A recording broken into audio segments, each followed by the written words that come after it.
ব্রাজিলে এমন একটি গ্রাম রয়েছে যেখানে কোনো পুরুষ থাকে না, থাকে সব সুন্দরী নারী যারা বিয়ে না করে বিভিন্ন দেশের ছেলেদের সাথে রাত কাটাতে অনেক পছন্দ করে। অনেকেই হয়তো সমুদ্রে ঘুরতে পছন্দ করেন, কিন্তু ব্রাজিলের সমুদ্রে ঘুরতে হলে আপনাকে উলঙ্গ হয়ে ঘুরতে হবে। হ্যাঁ, এটাই সেখানকার নিয়ম। ব্রাজিল এমন একটি জায়গা যেখানে ওকে চিহ্ন দেখানোর আগে সাবধান, না হলে গণধোলাই খেয়ে লাশ হয়ে বাড়ি ফিরতে হবে। সেখানে অদ্ভুত অদ্ভুত এমন নিয়ম এবং জিনিস রয়েছে যা পুরো পৃথিবীকে অবাক করেছে। মানুষ কল্পনাও করতে পারেনি একটি দেশে এই ধরনের নিয়মও থাকতে পারে। আজকের ভিডিওটি দেখে আপনি ব্রাজিল সম্পর্কে এমন কিছু তথ্য জানবেন যেগুলো জেনে আপনি হতবাক হয়ে যাবেন। বলে রাখি, ভিডিওটি খুবই ইন্টারেস্টিং হতে চলেছে। চলুন শুরু করা যাক। Girls village. বিশ্বের যা কিছু মহান সৃষ্টি চিরকল্যাণকর, অর্ধেক তার গড়িয়াছে নারী, অর্ধেক তার নর। হ্যাঁ, এই কথাটি হয়তো আপনি অনেক আগে থেকেই শুনেছেন, কিন্তু ব্রাজিলে এমন একটি গ্রাম রয়েছে যেখানে শুধুমাত্র মেয়েরাই বসবাস করে। হ্যাঁ, আপনি ঠিকই শুনেছেন, পুরো গ্রামটাই মেয়ে দিয়ে পরিপূর্ণ। তারা মাঠে ঘাটে সব জায়গাতে কাজ করে, কিন্তু কোনো পুরুষ এই গ্রামে থাকে না। এমন গ্রামের কথা হয়তো কল্পনাও করা যায় না, কেননা সৃষ্টি থেকে নারী পুরুষ একত্রে বসবাস করে। কিন্তু এই গ্রাম এক বিশেষ গ্রাম, যেখানে গেলে মনে হবে মেয়েদের হাট বসেছে। এটা এমন একটি গ্রাম যেখানে কোনো পুরুষ নেই। তাই আপনি দেখতে যেমনই হয়ে থাকেন না কেন, আপনি যদি শুধুমাত্র পুরুষ হন, তাহলে এই গ্রামে আপনার জন্য সুন্দরী মেয়েদের লাইন লেগে যাবে। আপনার ডিমান্ড হবে আকাশ ছোঁয়া। এই জায়গাটির নাম হলো নোইভা ডু কর্ডিরো, যেখানে ব্রাজিলের অনেক তরুণী সুন্দরী নারী বসবাস করে, আর তারা সিঙ্গেল পুরুষদেরকে তাদের সাথে থাকার জন্য আহ্বান করে। তারা ফলের বাগান, কৃষি জমিতে সহ সব জায়গাতেই কাজ করে। এই গ্রাম বিশেষভাবে পরিচিত হওয়ার মূল কারণ হলো এখানকার মানুষের 90% ফিমেল। যদিও এখানকার কিছু মেয়েরা বিবাহিত হয়, কিন্তু পুরো গ্রাম ঘুরলে মনে হবে কোনো পুরুষের দেখাই নেই, কেননা সেখানকার পুরুষেরা 18 বছর হওয়ার সাথে সাথেই বিভিন্ন জায়গাতে কাজে চলে যায়, আর বাড়িতে আসে মাত্র সপ্তাহে একদিন। তাই পুরো গ্রাম দেখে মনে হবে শুধু সুন্দরী নারীদের হাট বাজার। তারপরেও অন্যান্য এলাকার তুলনায় এখানে মেয়েদের সংখ্যা পুরুষের তুলনায় অনেক বেশি। এখানকার মেয়েরা খুবই দায়িত্বশীল, তারা নিজেদের দায়িত্ব নিজেরাই নিতে পারে। কিছু মেয়েদের স্বামী থাকলেও বেশিরভাগ মেয়েরাই বিয়ে করে না। তারা বিয়ে ছাড়াই ছেলেদের সাথে সম্পর্কে থাকতে এবং নিজেদের মতো চলতে পছন্দ করে। তাই বিভিন্ন জায়গা থেকে ছেলেরা এই জায়গাটিতে ঘুরতে আসতে অনেক পছন্দ করে। আবার অনেকে সেখানকার মেয়েদের রূপে মুগ্ধ হয়ে তাদেরকে বিয়ে করতে চায়, কারণ সেখানকার মেয়েরা অসাধারণ সুন্দরী। তবে আপনি চাইলেই যে কোনো সময় সেখানে চলে যেতে পারবেন না। এর জন্য একটি শর্ত রয়েছে, আর তা হলো আপনাকে খুব সুন্দর করে থালা বাসন ধোয়া, কাপড় ধোয়া, টয়লেট ধোয়া, রান্না করা এগুলো সব শিখে নিতে হবে। কেননা সেখানকার মেয়েরা ভারত বাংলাদেশের মতো আপনার স্ত্রী হয়ে আপনার জন্য এসব করে দিবে না, বরং এখানকার সবকিছু সমান সমান, যার যার কাজ তাকেই করতে হবে। বিভিন্ন দেশে ওকে কিংবা সুন্দর বোঝানোর জন্য হাতের এই ধরনের সংকেত ব্যবহার করে। আপনারা যদি এই ধরনের অভ্যাস থেকে থাকে তাহলে সাবধান, কেননা আপনি যদি ব্রাজিলে ঘুরতে যান তাহলে আপনাকে অবশ্যই এই অভ্যাসটি পরিবর্তন করতে হবে। না হলে শুধুমাত্র এই একটি কারণে আপনাকে সেখানকার স্থানীয় মানুষ মারতে মারতে একদম মেরেই ফেলতে পারে, কেননা তারা এই চিহ্নটিকে অশ্লীলতা মনে করে এবং মনে করে আপনি শয়তানের সদস্য। কেননা তাদের মতে আঙ্গুলের সাহায্যে তৈরি করা এই চিহ্ন খুব সহজেই পেনসিসের প্রতীক বহন করে। এছাড়াও এটিকে শয়তানের চিহ্ন মনে করা হয়, যার কারণে ব্রাজিল এই চিহ্নকে ব্যবহার করে না, কেননা এই চিহ্নটি অনেকটা শয়তানের সিংহের মতো মনে হয়। তাই ব্রাজিলে গেলে এই চিহ্নটি ব্যবহার করতে সাবধান। এর কারণে আপনি প্রচুর পরিমাণে গণধোলাই খেতে পারেন। এটা এতটাই মারাত্মক যে এর কারণে ব্রাজিলে ঘুরতে যাওয়া অনেক পর্যটক গুরুতরভাবে আহত হয়ে এমনকি মৃত্যুর লাশ হয়েও বাড়ি ফিরেছে। Unusual food rules. বিভিন্ন দেশ বিভিন্ন রকমের খাবার খায়, যেমন চায়নাতেই এমন অনেক খাবার রয়েছে যেগুলো দেখলে খাওয়া তো দূরের কথা, দেখলেই বমি চলে আসবে। নতুন জায়গায় গেলে এমন অনেক খাবার চোখের সামনে পড়ে যেগুলো খাওয়ার কথা চিন্তা করলেই বমি চলে আসে। কিন্তু ব্রাজিল এমন একটি জায়গা যেখানে আপনার সামনে যদি কোনো রকম খাবার দেয়, সেটা তেলাপোকা, ইঁদুর যাই হোক না কেন, আপনি সেই খাবার দেখে মুখ বাঁকা করতে পারবেন না। খাবার দেখে আপনার বমি আসছে কিংবা পছন্দ হচ্ছে না এই ধরনের কোনো রকম ইঙ্গিত কোনোভাবে আপনি দিতে পারবেন না। এটি সম্পূর্ণ নিষিদ্ধ।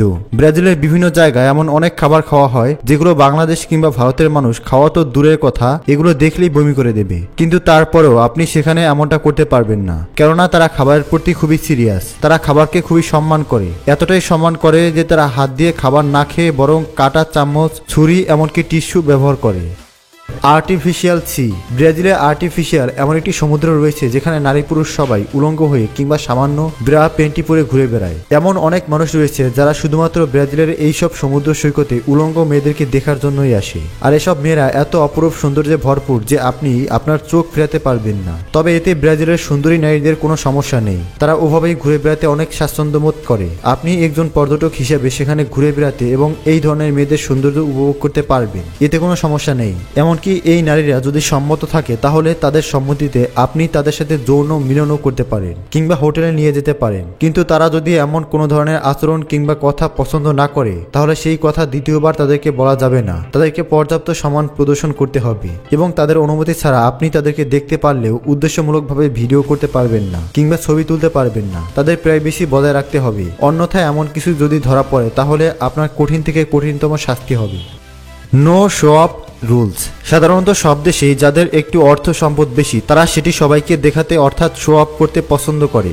এমনকি যাদের অর্থ সম্পদ কম, মধ্যবিত্ত, তারাও অনেক সময় মানুষের কাছে বড় হওয়ার জন্য যতটুকু রয়েছে মানুষের সামনে তার চেয়েও বেশি বেশি আছে এমন একটা ভাব নেয়, যার মাধ্যমে তারা শো অফ করে, যা মোটেও দোষের কিছু না হলেও ব্রাজিল এমন একটি জায়গা যেখানে আপনি কোটি টাকার মালিক হলেও আপনি শো অফ করতে পারবেন না। এটা সেখানে সম্পূর্ণ নিষিদ্ধ, কেননা ক্রাইমের দিক থেকে পুরো পৃথিবীতে অনেক ভয়ঙ্কর পর্যায়ে রয়েছে ব্রাজিল। সেখানে দিনে রাতে ডাকাতি, খুন, ছিনতাই সাধারণ বিষয়। তাই আপনি যদি কোথাও যান তাহলে অবশ্যই আপনার দামি গহনা, টাকা পয়সা, সম্পদ সাবধানে রাখতে হবে। এমনকি আপনার হাতের আংটি, জুয়েলারি যদি অনেক দামি হয়ে থাকে তাহলে সেগুলো সবার সামনে প্রকাশ না করে লুকিয়ে রাখতে হবে। এমনকি আপনার দামি ফোন, ক্যামেরা এগুলো পকেটে রাখতে হবে। ব্রাজিলে এমন কিছু জায়গা রয়েছে যেখানে মানুষের অনেক বেশি প্রয়োজন হলেও মানুষ কারোর সাথে কন্ট্যাক্টের জন্য ফোন পর্যন্ত পকেট থেকে বের করে না, কেননা সেখানকার নিয়ম অমান্য করে যদি কেউ শো অফ করতে থাকে আর সেটি যদি সেখানকার আইন বিভাগ জানতে পারে তাহলে তার দামি গহনা, সম্পদ ছিনতাই কিংবা খুন হওয়ার পরেও তারা কোনো ব্যবস্থা নেবে না, কেননা তারা আগে থেকেই সাবধান করেছে। বিয়ার rules Brazil.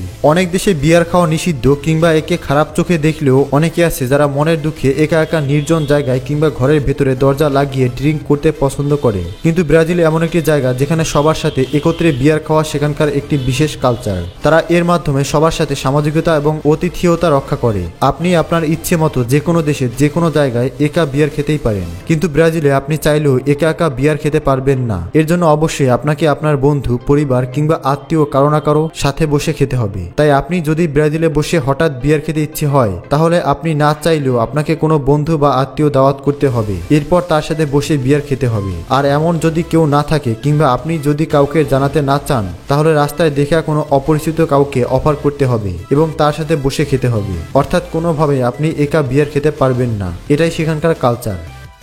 Amazon rain forest. আপনি নিশ্চয়ই জানেন আমাজন জঙ্গল পৃথিবীর সবচেয়ে বড় রহস্যময় জঙ্গল, যার 60% রয়েছে ব্রাজিলে। এর আয়তন 6,700,000 km2। তাই এখানে যেতে হলে আপনাকে অবশ্যই একটি বিশেষ কোর্স করে তারপরে যেতে হবে, যেন আপনি আপনার জীবন বাঁচাতে পারেন। আপনি কোথা থেকে কোথায় চলে যাবেন, কোন দিক থেকে বের হবেন সেই পথ খুঁজে পাবেন না। আপনি যেন বেঁচে থাকতে পারেন এবং নিরাপদে বেরিয়ে আসতে পারেন সেজন্য বিশেষ কোর্সের মাধ্যমে কিছু স্কিল শেখানো হবে, যা শেখার আগে আপনি কোনোভাবেই সেখানে যেতে পারবেন না, কেননা এই জঙ্গলে প্রথমেই আপনাকে যেই সমস্যায় পড়তে হবে সেটা হলো খাবার এবং বিশুদ্ধ পানির সংকট। এছাড়াও সেখানে রয়েছে ভয়ঙ্কর জীবজন্তু, এমনকি সামান্য পোকামাকড় কিংবা পিঁপড়েও আপনার জীবন কেড়ে নিতে পারে। হ্যাঁ, ঠিকই শুনেছেন, আমাজন জঙ্গলে এমন বিষাক্ত কীটপতঙ্গ রয়েছে যেগুলো হাত দিয়ে শুধুমাত্র স্পর্শ করলেও ভয়ঙ্কর বিষে আপনার মৃত্যু হবে। এমনকি সেখানকার অপরূপ সৌন্দর্যে ভরা পাখিও আপনার জন্য বিপজ্জনক হতে পারে। এছাড়া রয়েছে জঙ্গলের মধ্যে থাকা কিছু আদিবাসী, যারা এর চেয়েও ভয়ঙ্কর। তারা এতটাই হিংস্র পশুর মতো যে আপনাকে দেখা মাত্রই তীর কিংবা ভয়ঙ্কর হাতিয়ারের সাহায্যে খুবই নৃশংসভাবে মেরেই ফেলবে কিংবা আস্ত পুড়িয়ে ফ্রাই করে খাবে।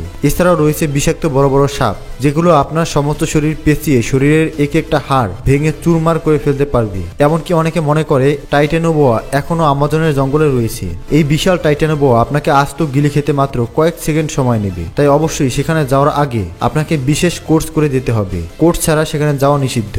ব্রাজিলের সেনাক আইল্যান্ড এবং আমাজন জঙ্গলের মতো রয়েছে অনেক ভয়ঙ্কর ঘন জঙ্গল। এছাড়াও রয়েছে এই ভয়ঙ্কর অদ্ভুত ফিনোমেনা, আর সেটি হলো পরোরোকা ওয়েভ, যা প্রতি 2 বছরে একবার ফেব্রুয়ারি এবং মার্চ মাসে দেখা যায়। এখানকার একটা সমুদ্রের ঢেউ 6 থেকে 9 মিলিমিটার উচ্চতায় উঠে যায়, আর এই ভয়ঙ্কর ঢেউ এত উচ্চতায় কয়েক মিনিট পর্যন্ত স্থির থাকে, যা এর সামনে আসা সব মানুষ, প্রাণী এমনকি গাছপালা সবকিছু তছনছ করে ভাসিয়ে নিয়ে যায়। তবে এটি কোনো সুনামি কিংবা বিষাক্ত ঢেউ নয়, কিন্তু এই বিশাল আকারের লম্বা ঢেউ খুবই বিপজ্জনক। আমাজন নদী পৃথিবীর সবচেয়ে ভয়ঙ্কর ঢেউ তৈরি করে, আর এই ফিনোমেনাকে বলা হয় পরোরোকা ওয়েভ।